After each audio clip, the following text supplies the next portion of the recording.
This year's economic survey is also creating a lot of buzz, but in that mad rush, many aspirants tend to forget the very basics of how do we extract the most out of the economic survey, precisely keeping our preparation in mind. Once you have made sure that your fundamentals are clear, thereafter the economic survey and this year's budget is going to do a lot of value addition to your preparation. Please focus on some schemes which have been mentioned in the survey, or even programs for that matter. Those families where there are more than 2 children, there was an interesting trend which was noticed. The moment the family has a male child, suddenly childbirth just drops. Where do they ask your most questions from? Only read those parts and make notes around those parts only. Hello dear aspirants. This year's economic survey is finally out. And like every year, this year's economic survey is also creating a lot of buzz, not just in the Indian economy, but also amongst the community of aspirants. This is precisely because the economic survey, alongside the budget, is considered to be one of the most vital documents from where questions can be directly or indirectly asked. Now, there will be a lot of discussions, a lot of explanations, a lot of analysis videos, and a lot of notes that may show up in quick succession. But in that mad rush, many aspirants tend to forget the very basics of how do we extract the most out of the economic survey, precisely keeping our preparation in mind. This session I have designed specifically for those students who are preparing on their own. The session will be about how do we read the economic survey. Now, before getting into the session, what really is the economic survey? Now, every year, the government presents its annual financial statement, also what is popularly called the budget. The budget is a forward-looking document, basically trying to explain to people where the government is going to be spending its money in the upcoming financial year and where it is going to get that money from for the upcoming financial year. It explains to people its policy priorities, its expenditure priorities. However, the economic survey is presented right before the budget. This is a document that gives you a perspective precisely on the status of the Indian economy, its performance over the years, especially the last financial year, the growth projections, not just of the domestic economy, but of the entire world, any challenges, any issues that we may be looking up to or facing in the future, and some suggestions in that regard. Now, the economic survey is presented by the Ministry of Finance, the Department of Economic Affairs. Now, in this analysis, the first thing that we'll be covering would be what do we not have to do every time the economic survey is out. Before understanding how to extract the most information from the economic survey, the first and the foremost thing is to understand what not to do. Now, for example, let me show you a bar graph that this year's economic survey presents. It is in the first chapter itself. Imagine that you're reading the economic survey and you come across this trend line, this bar chart. There is something written here which is growth in PFCE. Now, PFCE stands for Private Final Consumption Expenditure. Unless you know what private final consumption expenditure means, how would you understand what this bar graph is trying to tell you about? So the first and foremost thing is that in this mad rush, don't forget to first cover up your basics. Do not start reading the economic survey as a document that you have to read before preparing for the Indian economy. In fact, it's quite the other way around. It's the opposite. You have to first work on your fundamentals of macroeconomics, your fundamentals of the Indian economy. Once you have made sure that your fundamentals are clear, thereafter the economic survey and this year's budget is going to do a lot of value addition to your preparation. So, who is this economic survey for? This economic survey is not for those aspirants who are just starting out their preparation, who have not covered the basics of Indian economy. First work on your basics and then move to the economic survey. This survey is not going to go anywhere. The videos are not going to go anywhere. The analysis and everything you will still find. Don't start with them, first cover your basics and then move to the economic survey. Never read it before completing your basics. Do not read it line by line. It is a 739-page document. Even if you have covered your basics of Indian economy, yet a 739-page document, especially if you're going to write it this year itself, will be a very, very bulky document. So do you have to read it line by line? Absolutely not. And if you are reading it line by line and you're trying to make a lot of bulky notes, that is not going to help you at all, because this is not very sustainable. A lot of time will go into reading the entire document. A lot of time will go into making detailed notes about it. Then when will you revise? And one more important thing is, do not try to memorize everything which is mentioned in a 739-page document. Keep in mind that this document is not prepared for UPSC aspirants. This document is prepared for all those people who are generally interested in the Indian economy. As an aspirant, it's your responsibility to only take out what is relevant for your preparation. Yes, some data points are important for your preparation, but not everything. Keeping these things in mind, let us try to understand the do's. What do we have to do? What do we have to look for? This document is relevant both for your prelims as well as for your mains preparation. And sometimes they may ask you something in the personality test stage also, the interview stage also, where your understanding of the economic survey might even help you. Let's go into the do's here.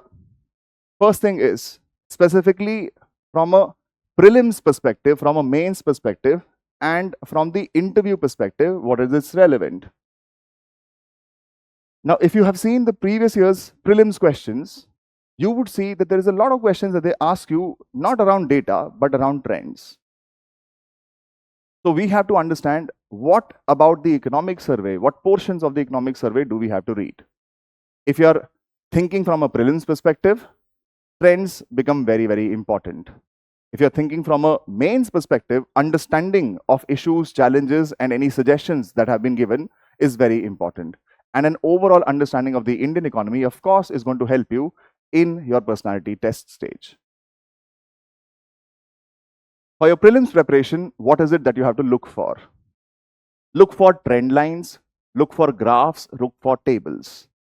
Now keep in mind, many aspirants continue to ask us about, sir, how much data do we have to remember? What all data do we have to remember? Keep in mind, UPSC typically avoids asking questions which are with respect to data, with respect to the Indian economy. It's not like they don't ask you anything about data, they do, but they are mostly interested in the trend lines. Because the Indian economy is an economy in motion. Numbers can change, but trends tell you about what has happened in the past. So what do we have to look for? We have to look for trend lines, we have to look for graphs, we have to look for some specific tables around which portions I have tried to take out the more important ones. Around GDP, national incomes, around sectoral contribution to growth, what has been the contribution of agriculture, of industry, and of services, trend lines around trade, trend line around investment, both of this are a part of your external sector. And then data around fiscal consolidation. This is a part of public finance management. There are some data points, some trend lines, some graphs that you should always look at. And then specifically with respect to sectoral contribution, with respect to agriculture, manufacturing, and services, please focus on performance. Please focus on some schemes which have been mentioned in the survey, or even programs for that matter. In fact, last year when I was taking a discussion on services and agriculture with respect to the economic survey, I did mention that there was a scheme written in the economic survey. It's not like it's the first time that that scheme was mentioned, about Rashtriya Gokul Mission. Exactly the same question was asked in the prelims examination last year. So there are many schemes of the government. How many of those schemes will you end up mugging up? At least try to look at the schemes which have been mentioned in the budget and the economic survey, because this gives you some higher order of priority. If those schemes have been picked up by these two very important documents, they automatically also become very important for you. So with respect to these three sectors, agriculture, industry, and services, Do not only look at the trend lines with respect to the performance, also read detailed analysis with respect to their performance, any challenges, any issues, any schemes, any programs that the government is considering or must consider going forward in the future. Now, with respect to tables, there will be many important data points that you will find in tables. Why I have presented a table here is because typically it is a little difficult to interpret a table. If you are interpreting something like this, you have the demand and supply factors of growth for the Indian economy. You have agriculture, industry, and services. This is the first half of financial year 25, first half of financial year 26, so on and so forth. Do you have to remember each of these? Absolutely not. But at least look at the broader numbers, because these broader numbers are going to create a trend line. Look at these broader numbers with respect to expenditure, with respect to demand. Now, it is better that you focus on graphs, because graphs are a much better visual representation of data points. The same thing presented here in a table can be reflected and interpreted so much better if you are looking at a graph. Now, this is growth in manufacturing, right? With respect to manufacturing, agriculture, and services, right? You will see a certain trend line. When you are looking at these trend lines, try to see if this growth has been consistent or not, if there are any periods of dips more specifically, and then try to associate them with the corresponding financial years. Many times in prelims questions, they ask you, has the Indian economy witnessed a consistent growth in the last decade, right? Those questions are with respect to trend lines. You don't have to mug up every data point for every financial year. Just look at the trend line and only notice the outlier years, which means if you see that this trend line has generally been on the upwards, are there any years where the trend line dips also? And only mark out those years. This helps to create a visual representation of your knowledge in your head. Helps you remember so much better. You have tables, trend lines, bar graphs such as agricultural growth over the course of time. You have crop growth over the course of time. When you are looking at data, do you have to look at every data? Absolutely not. Only look at macroeconomic indicators. Do not try to get really specific. For instance, having a good understanding of agricultural growth over the course of time is important. It's great. But you do not have to look at crop growth more specifically, because crop growth is a specific part of agriculture and the allied sector. So this is important, this not so much. Don't go too much into details, right? You see the growth of services over the course of time. So services as a sector, this is something that you should remember, that yes, over the last financial year 2020, 25, 26, over the last few years, what has been the trend generally been like? Something like this. You don't have to go into the specifics of which subsectors in the services sector grew at how much rate. This becomes a little too specific. This is something that you should consider. Consider broader numbers, more India-specific numbers. Do not go too much into the specifics. That is going to create a lot of problems for you, because you will end up not remembering a lot of data. Now, with respect to mains preparation, sometimes in the economic survey, there are themes that they are picking up. These themes you will find in tables across the various chapters. There is a blue box that you will typically notice. Try and at least read these blue boxes, because that is basically a heat map for you. Many times in the civil services examination, they have directly asked you questions from these blue boxes, which will show up in these chapters every now and then. There are some very important themes, and with respect to those themes, many times questions have been asked. With respect to your understanding of social justice, sun meta preference was a theme over the course of time, which is when we are looking at population growth, there is a certain preference which has been witnessed across families, you will find that childbirth stops at a certain point. Those families where there are more than two children, there was an interesting trend which was noticed, and the trend was the moment the family has a male child, suddenly childbirth just drops. That was called sun meta preference, something that you could have used in your society answers, in your social justice answers, in your answers with respect to social and economic development also. There was a very pertinent problem facing the Indian banking sector and the infrastructure sector, something called the twin balance sheet problem, where the balance sheet of banks on one side and infrastructure companies on the other side was worsening over the course of time. And this created a huge banking crisis in the country. This was a very specific theme mentioned in some last few years economic survey. Jobless growth, behavioral economics, behavioral nudges, care economy. These have been some very important themes picked by the economic survey over the course of years, from where questions have either directly or indirectly been asked in your mains examination. So you have to be on a lookout for this year's theme and try to look at these blue boxes within chapters. Now, you can use the data points that you have studied for prelims to first update your notes.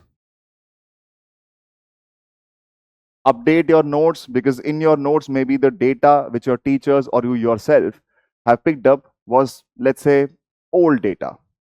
This year's economic survey will give you some fresh data also, some fresh perspectives also.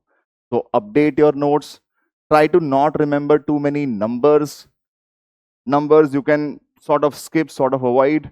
But instead of these numbers, look at trends, look at the implications, look at what the need for those numbers or that analysis was. Is it something to do with policy? Is the economic survey trying to hint at something? Try to make those interconnections. Now, apart from this, you can use the economic survey as a credible source in difficult questions in mains. And these questions have been a consistent theme with respect to growth, with respect to growth versus development, with respect to the sustainability of growth, with respect to fiscal discipline, with respect to welfareism in the economy, with respect to inflation, employment, the trade-off between the two, with respect to globalization, and in the modern times, you can say servicification of manufacturing, digitalization of economies, the growing trend of AI, and how that is going to impact governance, how that is going to impact the economy. These have been very, very important themes which the economic survey often picks up. And keep in mind that the analysis presented in the economic survey is not presented by an ordinary person like me. These are some very, very, very well-known minds in the academic circles. The economic survey is often prepared under the guidance of the chief economic advisor of the country. Now, these are people who have had academic experience, they have had sectoral experience also. When they are picking up some themes, automatically you have to give them more credibility, you have to give them more weightage. The commission also does the same, and so should you. Moving on, many times the economic survey will also give you some solutions to issues facing the economy. Now, these solutions may not only be relevant only for your economics based questions. Sometimes questions with respect to social justice, society, you can pick up some important themes from these solutions also. You can use them in your way forward whenever you're writing your answers in the mains examination. Now, keep in mind that this economic survey is a 739-page document, like I mentioned previously. So when you are making notes, should you make your own notes? If you have had no experience with note making specifically for UPSC examination, I would suggest you avoid making any notes of your own, because there will be summary documents that PW only IAS is going to present to you. You can use these summary documents because this would be a very concise collection of everything which was relevant, which was important in this year's economic survey. Our team of experts has been in this domain for many years. Our experience helps us understand, identify which areas are more relevant for civil services preparation. So if you are a starter or a non-starter in that case, if you have only started preparing your examination, if you have never written a mains, so I would recommend you not to make your own notes, because you may end up making a lot of bulky notes. You can rely solely on these summary documents. But if, let us say, you are a kind of aspirant who likes to engage with the content positively, good for you. Try to make very, very succinct, very, very concise notes.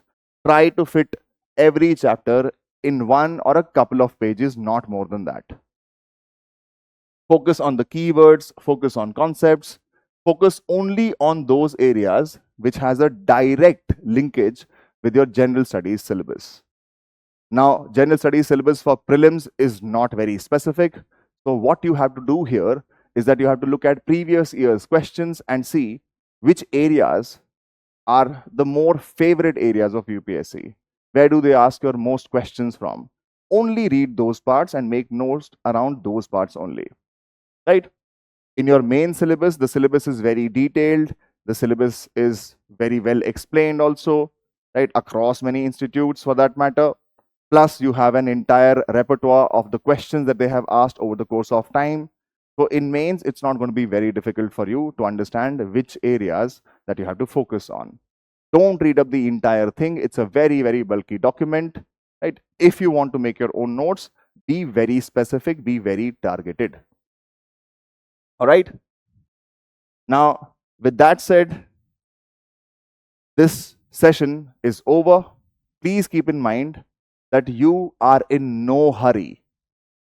You should not be the first person to read the economic survey. It is not important for you to finish reading the economic survey before everyone else. What is important is that you should be in the best place to read the economic survey, watch an analysis, or read a summary document. Don't be in a mad rush. This is not going anywhere. Just wait, be a little patient, work on your basics first, and then pick up the document or even watch any analysis.